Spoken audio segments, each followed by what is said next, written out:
അല്ല, ഇപ്പം നയരൂപീകരണ സമിതിയിലും അവരെ ഉൾപ്പെടുത്തിയതായിട്ടാണ് ഇപ്പം ഇന്ന് രാവിലെ വാർത്തകൾ വരുന്നത് അല്ലേ? മുകേഷിനൊക്കെ ഉൾപ്പെടുത്തി അതിൻ്റെ കാര്യങ്ങളാണ്. അപ്പം അങ്ങനെയാണ് ഇപ്പം ഇപ്പോൾ രഞ്ജിത്തിനെ മാത്രമായിട്ട് ഒഴിവാക്കുന്നത് എന്തിനാ? ഇതാണ് സർക്കാരിൻ്റെ ആറ്റിറ്റ്യൂഡെങ്കിൽ ഞാൻ പറയുന്നത് ഹേമ കമ്മിറ്റി റിപ്പോർട്ടിൽ ഏറ്റവും ലീസ്റ്റ് ബോധേഡ് ആയിട്ടുള്ളത് ഈ ഗവൺമെൻറ്റാണ്. അതിനെ ഒട്ടും ഗൗരവത്തിലെടുക്കാത്തത് ഈ സർക്കാരാണ്. അതിനെ സംബന്ധിച്ചുള്ള ഒരു കാര്യത്തിലും ഇപ്പം നയരൂപീകരണ സമിതിയിൽ അദ്ദേഹം തുടരുന്നതോടുകൂടി സർക്കാരിൻ്റെ നയം വ്യക്തമാണ്. സർക്കാർ നയം വ്യക്തമാക്കിയിരിക്കുകയാണ്. പറയുമ്പോൾ ഞങ്ങൾ ഇരയോടൊപ്പം ഓടുകയാണെന്ന് പറയുമെങ്കിലും ശരിക്കും വേട്ടക്കാരനോടൊപ്പം വേട്ടയാടുകയാണ് സർക്കാർ ചെയ്യുന്നത് എന്നുള്ള കാര്യം വളരെ ക്ലിയറാണ്, ക്രിസ്റ്റൽ ക്ലിയറാണ്. ഇതിലും ഭേദം സർക്കാരിന് ആ റിപ്പോർട്ട് എവിടെയെങ്കിലും ഇട്ടിട്ട് കത്തിച്ചാൽ മതിയായിരുന്നു. അതല്ലെങ്കിൽ സർക്കാർ അതിന് ഒട്ടും ഗൗരവം കൊടുത്തിട്ടില്ല എന്നുള്ള കാര്യം വളരെ ക്ലിയറാണ്. സർക്കാരാണ് ഇതിൽ ഒന്നാം പ്രതി എന്ന് തന്നെ പറയേണ്ടത്. അതാ ഞാൻ പറഞ്ഞത്, സർക്കാരിൻ്റെ നയം വ്യക്തമാണ്. വേട്ടക്കാരനോടൊപ്പമാണെന്നുള്ള നയം വളരെ വ്യക്തമാക്കിയിരിക്കുകയാണ് സർക്കാർ. അതിലൊരു സംശയവും വേണ്ട.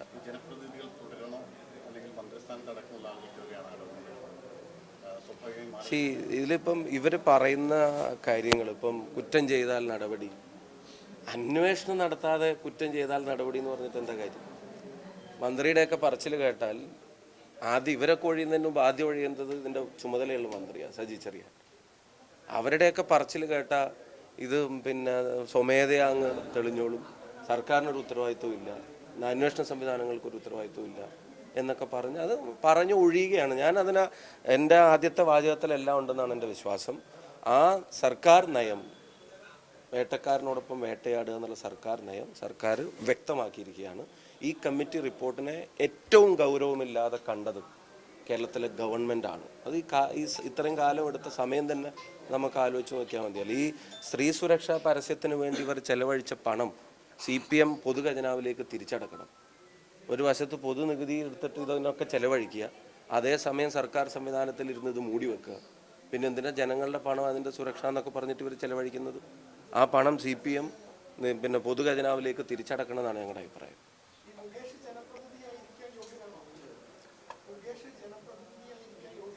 ഇതിപ്പം ഈ ഒന്നാം തവണയൊന്നും അല്ലല്ലോ. ഞാൻ പറയുന്നത് അത്തരം കാര്യങ്ങളിൽ അന്വേഷണം നടത്തേണ്ട സർക്കാർ സംവിധാനം അവർ തന്നെ തുടരാൻ യോഗ്യരല്ല. ഒരാരോപണത്തെ സംബന്ധിച്ച് കൃത്യമായിട്ടുള്ള പിന്നെ നടപടികൾ എടുക്കേണ്ട സർക്കാർ സംവിധാനങ്ങൾ നോക്കുകുത്തിയായി നിൽക്കുകയാണ്.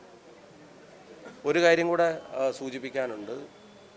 വെലങ്ങാടിനെ സംബന്ധിച്ചാണ്. വെലങ്ങാട് ഉണ്ടായ ദുരന്തത്തിൻ്റെ വ്യാപ്തി പലതവണ പല കുറിയായി പല അവസരങ്ങളിൽ സർക്കാരുമായി ബന്ധപ്പെട്ട എല്ലാവരും ബോധ്യപ്പെടുത്താൻ ശ്രമിച്ചതാണ്.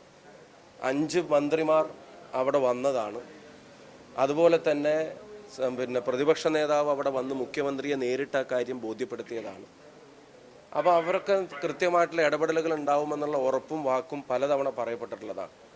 പക്ഷേ 100-ലധികം വീടുകൾ പ്രഥമ ദൃഷ്ട്യാ തന്നെ വാസയോഗ്യമല്ലാതായിരിക്കുന്ന വെലങ്ങാട് ഇപ്പോഴും കൃത്യമായിട്ടുള്ള ഒരിടപെടലും ഈ സന്ദർശനങ്ങൾക്കപ്പുറത്തേക്ക് ഉണ്ടാവുന്നില്ല എന്നുള്ള വിഷമകരമായ സാഹചര്യം അവിടെ നിലനിൽക്കുകയാണ്. കഴിഞ്ഞ ദിവസം മാധ്യമങ്ങളിൽ പലതും അത് റിപ്പോർട്ട് ചെയ്തിരുന്നു. അവിടുത്തെ ജനങ്ങളും എന്താണ് അവരുടെ കാര്യത്തിലൊരു നടപടി? അടിയന്തര സഹായം അവിടെ ഒന്നും ഉണ്ടായിട്ടില്ല. മാത്യു മാഷിൻ്റെ കുടുംബത്തിന് ഒരു സഹായധനവും ഇതുവരെ പ്രഖ്യാപിച്ചതായിട്ട് അറിവില്ല. അതുപോലെ തന്നെ അവിടെ എല്ലാം നഷ്ടപ്പെട്ട ആളുകൾക്ക് ഒരു ടെമ്പററി സഹായവും സർക്കാർ സംവിധാനങ്ങൾ ഇതുവരെ ചെന്നിട്ടില്ല. പഞ്ചായത്തും പിന്നെ MLA എന്നുള്ള നിലക്കും MP എന്നുള്ള നിലക്ക് പിന്നെ ഞങ്ങൾ അവിടുത്തെ പ്രാദേശികമായിട്ട് ജനങ്ങളുടെ സഹായത്തോടെ അവർക്ക് തൽക്കാലം ചെയ്യാൻ കഴിയാവുന്ന കാര്യങ്ങളൊക്കെ ചെയ്തു കൊടുക്കാൻ ശ്രമിക്കുന്നുണ്ട്. അവിടെ പിന്നെ സഭയും ബിഷപ്പ് ഉൾപ്പെടെയുള്ള ആളുകൾ വന്ന്, അതുപോലെ തന്നെ തങ്ങളും കുഞ്ഞാലി സാഹിബ് ഉൾപ്പെടെയുള്ള ആളുകൾ വന്ന് അവരൊക്കെ ജനങ്ങൾക്ക് ചെയ്യാൻ വേണ്ടി കഴിയാവുന്ന കാര്യങ്ങൾ ചെയ്യാൻ ശ്രമിക്കുന്നുണ്ട്. പക്ഷേ ഇപ്പം വയനാടിൻ്റെ കാര്യത്തിൽ ഉണ്ടാവുന്നത് പോലെ കൃത്യമായിട്ടുള്ളൊരു അടിയന്തര സഹായവും ഒരു പാക്കേജും ഒക്കെ പ്രഖ്യാപിക്കേണ്ട സമയം വെലങ്ങാടും അതിക്രമിച്ചു കഴിഞ്ഞിരിക്കുക. വടകര കോൺസ്റ്റിറ്റ്യുവൻസിയുടെ ഭാഗമായിട്ടാണ് വെലങ്ങാട് നിൽക്കുന്നത്. അപ്പോൾ ആ കാര്യത്തിൽ ഏറ്റവും പെട്ടെന്ന് തന്നെ ജനങ്ങളുടെ ആശ്വാസത്തിനും സഹായത്തിനും എത്തുന്ന നടപടികൾ, ഇനി പ്രഖ്യാപനങ്ങളോ അല്ലെങ്കിൽ സഹായിക്കുമെന്നുള്ള വാക്കുകളോ അല്ല വേണ്ട, നടപടികൾ എത്രയും പെട്ടെന്ന് തന്നെ പിന്നെ എടുക്കാൻ സർക്കാർ തയ്യാറാവണമെന്ന് ആവശ്യപ്പെടുന്നു. പിന്നെ ഇനി അത് ഒട്ടും വൈകിക്കൂടാ. അവിടെ ജനങ്ങൾ ആകെ ആശങ്കയിലാണ്. എവിടെ പിന്നെ ക്യാമ്പുകൾ അവസാനിപ്പിച്ചു, പലരും ദൂര സ്ഥലങ്ങളിൽ പോയിരിക്കുകയാണ്. താൽക്കാലികമായി താമസിക്കുന്നവർക്ക് മാസവാടക ഇനത്തിൽ ഇതുവരെ ഒന്നും പ്രഖ്യാപിച്ചതായിട്ടോ ഒന്നും കൊടുത്തതായിട്ടോ അറിവില്ല. താമസിക്കാൻ സ്ഥലം കണ്ടെത്താൻ കഴിയാതെ കുറേ ആളുകൾ പ്രയാസത്തിലാണ്.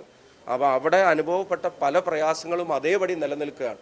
ആളുകൾ സ്വന്തം നിലക്കും ജനങ്ങളുടെ സഹായത്തോടെയും അതിജീവിക്കുകയാണ്. സർക്കാർ സംവിധാനങ്ങൾ കൂടുതൽ എഫക്റ്റീവായി വെലങ്ങാടിൻ്റെ കാര്യത്തിൽ ഇടപെടണം. ഞാൻ ബഹുമാനപ്പെട്ട മാധ്യമ പ്രവർത്തകരോടും പറയുന്നു. ഇപ്പം കോഴിക്കോട് ജില്ലയാണ്, പക്ഷെ നമുക്കറിയാം വെലങ്ങാട് വടകര കോൺസ്റ്റിറ്റ്യുൻസിയുടെ ഭാഗമാണ്. അവിടെ ഉണ്ടായിട്ടുള്ള ദുരന്തത്തിൻ്റെ വ്യാപ്തി അവിടെ ചെന്നാലേ കണ്ടറിയാൻ പറ്റുള്ളൂ. ആ വ്യാപ്തിയിൽ ആവശ്യമായ ഇടപെടലുകൾ എല്ലാവരും ഉറപ്പുകൾ പറഞ്ഞിട്ടുണ്ട്. ഇപ്പം ഞങ്ങൾ 20 വീട് കൊടുക്കാൻ തയ്യാറാണെന്നുള്ളത് നമ്മളും പ്രഖ്യാപിച്ചിട്ടുണ്ട്. പക്ഷെ അതെവിടെ കൊടുക്കണം, സ്ഥലം ഏറ്റെടുപ്പിൻ്റെ കാര്യങ്ങൾ എങ്ങനെയാണ്, എവിടെയാണത് കൊടുക്കേണ്ടത്, അതിൻ്റെ നടപടിക്രമങ്ങൾ എങ്ങനെ തുടങ്ങിയ കാര്യങ്ങളിലൊക്കെ അവ്യക്തത നിലനിൽക്കുകയാണ്.